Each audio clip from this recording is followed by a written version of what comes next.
দেখুন বন্ধুরা কতটা নরম এবং তুলতুলে হয়েছে। বন্ধুরা সবাই কেমন আছো? সম্পার রান্নাঘরে সবাইকে স্বাগত। আজকে আমি কাঁঠালের বড়া বানিয়েছি, কিভাবে বানিয়েছি সেটাই আপনাদেরকে দেখাবো। পুরো ভিডিওটা দেখার অনুরোধ রইল। যে সকল বন্ধুরা আমার চ্যানেলের নতুন ভিডিও দেখছেন অবশ্যই সাবস্ক্রাইব করে আমার পাশে থাকবেন। আজকে আমি কাঁঠালের বড়া বানাবো, তার জন্য এক বাটি কাঁঠাল নিয়েছি। এবার কাঁঠালের দানাগুলোকে ছাড়িয়ে নেব। খুব শক্তও কাঁঠাল নিইনি আর খুব নরমও কাঁঠাল নিইনি। কাঁঠালটা নিয়ে নিই, কাঁঠালটা মাঝামাঝি নিয়েছি। আপনারা চাইলে নরমও নিতে পারে, খুব শক্ত নিলে ভালো হবে না। এইভাবে কাঁঠালের দানাগুলোকে ফেলে দেব। এইভাবে কাঁঠালের দুদিক দিয়ে দানাটাকে ফেলে দিচ্ছি। ছাড়িয়ে নিয়েছি। এবার আমি একটা মিক্সিতে নিয়ে পেস্ট করে নেব। ছোটো বাটি নিয়েছি, 2 বাটি পরিমাণ ময়দা নিয়ে নিচ্ছি। ময়দাটা আগে থেকেই আমি চেলে রেখেছিলাম। 2 বাটি পরিমাণ ময়দা নিয়ে নিচ্ছি। দেখুন বন্ধুরা, আমি কাঁঠালের পেস্ট করে নিয়ে চলে এসেছি। আপনারা চাইলে নাও পেস্ট করতে পারেন, হাত দিয়ে চটকিয়ে দিয়ে দিলে হবে, খুব যদি কাঁঠালটা নরম থাকে। এবার 1 বাটির থেকে একটু কম পরিমাণে চিনি দিয়ে দিচ্ছি। মিষ্টিটা আপনারা যেমন খাবেন সেই পরিমাণে মিষ্টিটা দেবেন।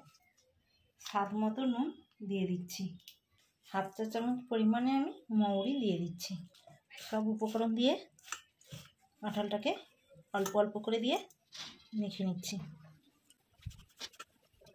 আপনারা তো সবের বড়া খেয়েছেন, একবার এইভাবে কাঁঠালের বড়া খাবেন, দেখবেন বন্ধুরা কত সুন্দর স্বাদ। বন্ধুরা দেখুন, ব্যাটারটা আমি খুব ভালো করে মেখে নিয়েছি। এতে আমি কোনো জল দিইনি, কাঁঠালের পেস্টটা দিয়ে ব্যাটারটা মেখে নিয়েছি। এবার আমি 10 মিনিট ঢেকে রেখে দেব।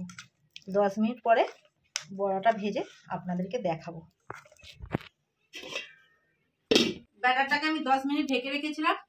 10 মিনিট পরে ঢাকা খুলে দেখে নিচ্ছি। আমি এইভাবে আর 1-2 বার মেখে নিচ্ছি।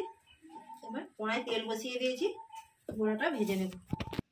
আমি এরকম বাটি একটা জল নিয়েছি, জল হাত করে করে বড়াটা গোল গোল করে দিয়ে দিচ্ছি। তেলটা গরম হয়ে গেছে, বড়াটা দিয়ে দিচ্ছি। বন্ধুরা দেখুন কাঁঠালের বড়াটা কিরকম ফুলে যাচ্ছে, দেখুন বন্ধুরা। এইভাবে একটু জল হাত করে নিচ্ছি, কারণ কাঁঠালের একটা আঠা আঠা ভাব থাকে, সেই জন্য হাতেতে একটু জলে হাত করে নিলে বড়াটা ভালো দেয়া যাচ্ছে। দেখুন বন্ধুরা বড়াটা কত সুন্দর ফুলে যাচ্ছে। দেখুন বন্ধুরা বড়াটাকে আমি উল্টিয়ে নিচ্ছি।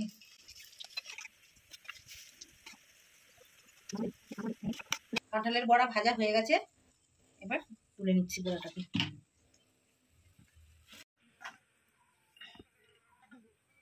আবারও বড়াগুলো দিয়ে ভেজে নিচ্ছি। এইভাবে সব বড়াগুলো ভেজে নেব।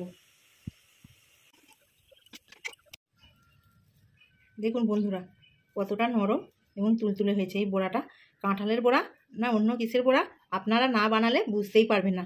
বাড়িতে একবার অবশ্যই কাঁঠালের সময় একবার কাঁঠালের বড়া বানিয়ে খাবেন, আর কেমন হয়েছে আমাকে কমেন্ট করে আপনারা অবশ্যই জানাবেন।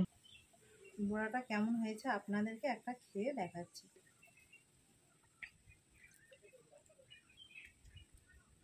ভেতরটা একদম ফাঁপা এবং খুব নরম তুলতুলে হয়েছে এবং খেতেও খুব সুন্দর লাগছে। আর ভিডিও যদি আপনাদের ভালো লেগে থাকে বেশি বেশি করে লাইক, কমেন্ট এবং সাবস্ক্রাইব করে আমার পাশে থাকবেন।